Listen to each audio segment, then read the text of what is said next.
Bismillahirrahmanirrahim. Assalamualaikum warahmatullahi wabarakatuh.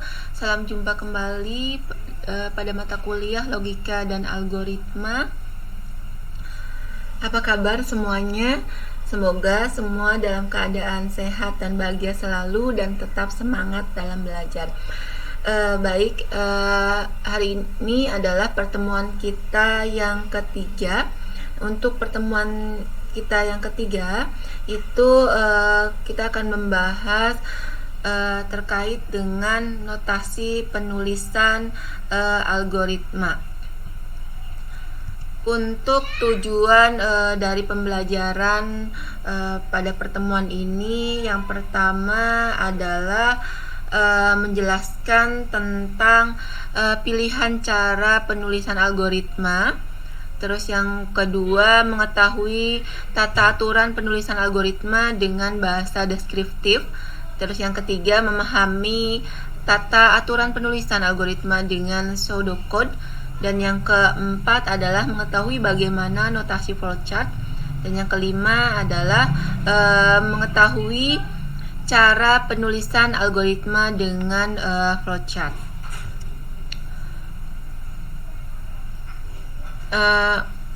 Nah, di sini ada 3 cara yang umum digunakan dalam penulisan algoritma, yaitu ada kalimat deskriptif, pseudocode, dan flowchart. Notasi penulisan algoritma dengan menggunakan bahasa deskriptif, biasa juga disebut dengan notasi alami, dilakukan dengan cara menuliskan instruksi-instruksi yang harus dilaksanakan dalam bentuk untaian kalimat deskriptif dengan menggunakan bahasa yang jelas. Dasar dari notasi bahasa deskriptif adalah bahasa Inggris, namun dapat dimodifikasi dengan bahasa sehari-hari, termasuk bahasa Indonesia. Karena tidak ada aturan baku dalam menuliskan algoritma dengan notasi deskriptif, maka tiap orang dapat membuat aturan penulisan dan notasi algoritma sendiri. Hal ini dapat dimengerti karena teks algoritma tidak sama dengan teks program. Program adalah implementasi algoritma dalam notasi bahasa pemrograman tertentu. Namun, agar notasi algoritma mudah ditranslasi ke dalam notasi bahasa pemrograman, maka sebaiknya notasi algoritma tersebut berkoresponden dengan notasi bahasa pemrograman pada umumnya. Kata kerja adalah jenis kata yang biasa digunakan dalam penulisan bahasa deskriptif. Contohnya, tulis, baca, hitung, tampilkan, ulangi, bandingkan, dan lain sebagainya. Nah, untuk notasi jenis ini cocok untuk algoritma yang pendek, tapi untuk masalah algoritma yang panjang, notasi ini kurang efektif karena penulisan algoritma dengan notasi bahasa deskriptif paling mudah dibuat. Namun demikian, cara ini paling sulit untuk diterjemahkan ke dalam bahasa pemrograman. Nah, pada dasarnya teks algoritma dengan bahasa deskriptif disusun oleh bagian utama, yaitu yang pertama bagian judul atau header, yang kedua bagian deklarasi atau kamus, yang ketiga bagian deskripsi. Setiap bagian disertai dengan komentar untuk memperjelas maksud teks yang dituliskan. Komentar adalah kalimat yang diapit oleh pasangan tanda kurung kurawa. Nah, untuk judul algoritma merupakan bagian yang terdiri atas nama algoritma dan penjelasan tentang algoritma tersebut. Di bagian ini juga digunakan untuk menentukan apakah teks algoritma yang dibuat tersebut adalah program, prosedur, atau fungsi. Nama algoritma sebaiknya singkat, namun cukup menggambarkan apa yang dilakukan oleh algoritma tersebut. Nah, ini adalah contoh bagian judul algoritma. Di bawah nama algoritma disertai dengan penjelasan singkat tentang apa yang dilakukan oleh algoritma. Penjelasan di bawah nama algoritma sering dinamakan juga spesifikasi algoritma yang dituliskan dalam kurung kurawal. Algoritma harus ditulis sesuai dengan spesifikasi yang didefinisikan. Di dalam algoritma, deklarasi atau kamus adalah bagian untuk mendefinisikan semua nama yang dipakai di dalam algoritma. Nama tersebut dapat berupa nama variabel, nama konstanta, nama tipe, nama prosedur, atau nama fungsi. Semua nama tersebut baru dapat digunakan di dalam algoritma jika telah didefinisikan terlebih dahulu di dalam bagian deklarasi. Penulisan sekumpulan nama dalam bagian deklarasi sebaiknya dikelompokkan menurut jenisnya. Pendefinisian nama konstanta sebaiknya dikelompokkan menurut jenisnya. Pendefinisian nama konstanta di sini sekaligus memberikan nilai konstanta. Pendefinisian nama fungsi atau prosedur sekaligus dengan pendefinisian spesifikasi dan parameternya. Nah, ini adalah bentuk umum bagian deklarasi algoritma. Ini adalah bentuk umum bagian deklarasi algoritma, bentuknya seperti ini. Sedangkan untuk contoh bagian deklarasi algoritma seperti ini bentuknya.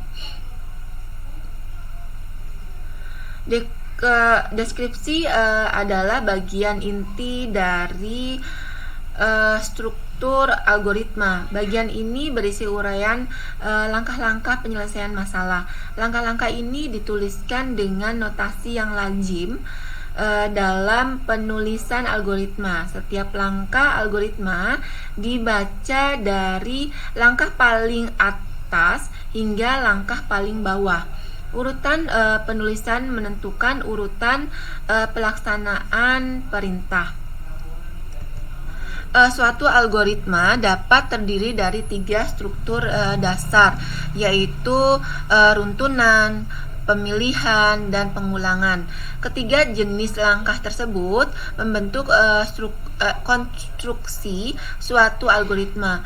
Pada bagian deskripsi inilah letak 3 struktur algoritma tersebut.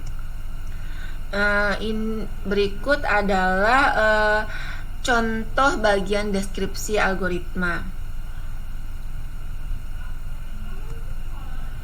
Nah, ini adalah contoh dari penulisan algoritma menggunakan kalimat deskriptif.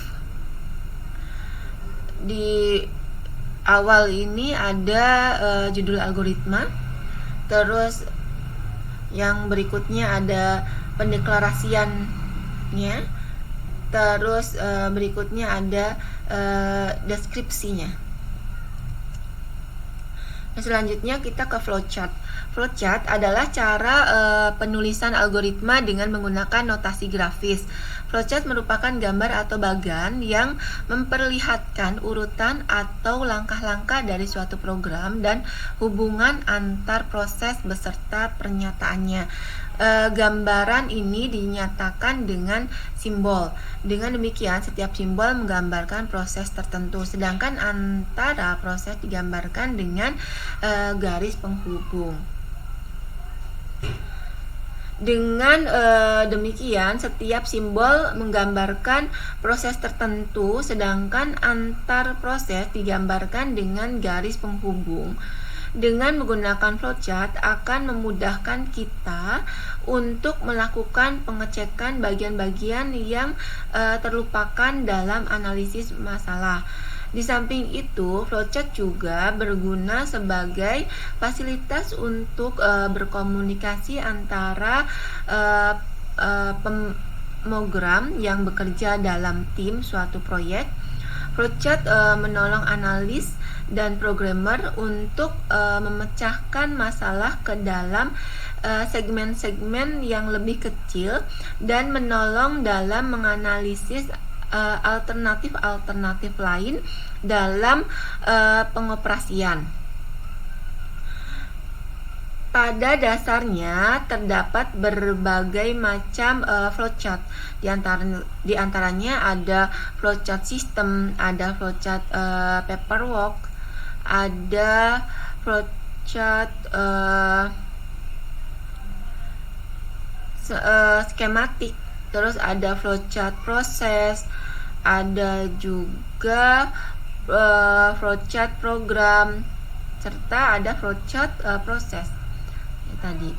Nah, untuk keperluan pembuatan program maka digunakanlah flowchart yang program. Nah, untuk flowchart program menggambarkan urutan instruksi yang digambarkan dengan simbol tertentu untuk memecahkan masalah dalam suatu program.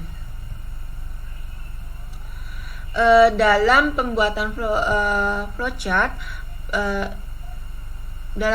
flowchart program tidak ada rumus atau patokan yang bersifat mutlak karena flowchart merupakan gambaran hasil pemikiran dalam menganalisis suatu masalah yang nantinya akan diubah menjadi program komputer, sehingga flowchart yang dihasilkan dapat bervariasi antara satu program dengan yang lainnya. Namun demikian, terdapat beberapa anjuran yang harus diperhatikan dalam pembuatan flowchart. Yang pertama, flowchart digambarkan di suatu halaman dimulai dari sisi atas ke bawah dan dari sisi kiri ke kanan. Terus yang kedua, aktivitas yang digambarkan harus didefinisikan dengan menggunakan bahasa dan simbol yang tepat, dan definisi ini harus dapat dimengerti oleh pembacanya. Yang ketiga, kapan aktivitas dimulai dan berakhir harus ditentukan secara jelas. Terus yang keempat, setiap langkah dari aktivitas harus diuraikan dengan menggunakan deskripsi kata kerja. Yang kelima, setiap langkah dari aktivitas harus berada pada urutan yang benar. Yang keenam, lingkup dan range dari aktivitas yang sedang digambarkan harus ditelusuri dengan hati-hati. Dan yang ketujuh, gunakan simbol-simbol flowchart yang standar. Nah, berikut ada simbol-simbol flowchart. Di sini ada namanya simbol terminator, ada flow line, ada proses, terus ada input atau output data, ada decision, terus ada preparation, ada predefined process atau subprogram, terus ada on page connector, terus yang terakhir yaitu ada program of page connector. Nah, ini adalah contoh flowchart untuk menentukan keliling dan luas lingkaran. Jadi diawali dengan start atau mulai, terus dilanjutkan dengan proses, adanya proses P dengan nilai 3,14, terus keliling, luas dan radius, terus ada inputan berupa radius, terus ada proses untuk rumus keliling, yaitu 2 dikali Pi dikali radius, terus ada proses rumus luas yaitu Pi dikali radius, dan selanjutnya yaitu ada outputnya yaitu print keliling dan luasnya, baru selesai prosesnya. Nah, selanjutnya ini adalah contoh dari flowchart penentuan bilangan ganjil dan genap, dimulai dari start, terus ada preparation dengan integer bilangannya, terus ada inputan bilangan, harus ada decision apakah bilangan ini habis dibagi 2 atau tidak. Jika memang dia habis dibagi 2, maka akan outputnya itu ada print genap. Kalau tidak habis dibagi 2, maka akan outputnya adalah print ganjil dan selesai.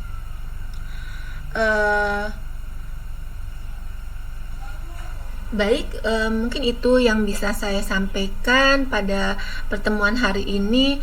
Terima kasih atas perhatiannya. Sampai bertemu minggu depan, insya Allah. Semoga kita bisa berjumpa kembali. Tetap jaga kesehatan, tetap semangat belajar. Jangan lupa bahagia. Wassalamualaikum warahmatullahi wabarakatuh.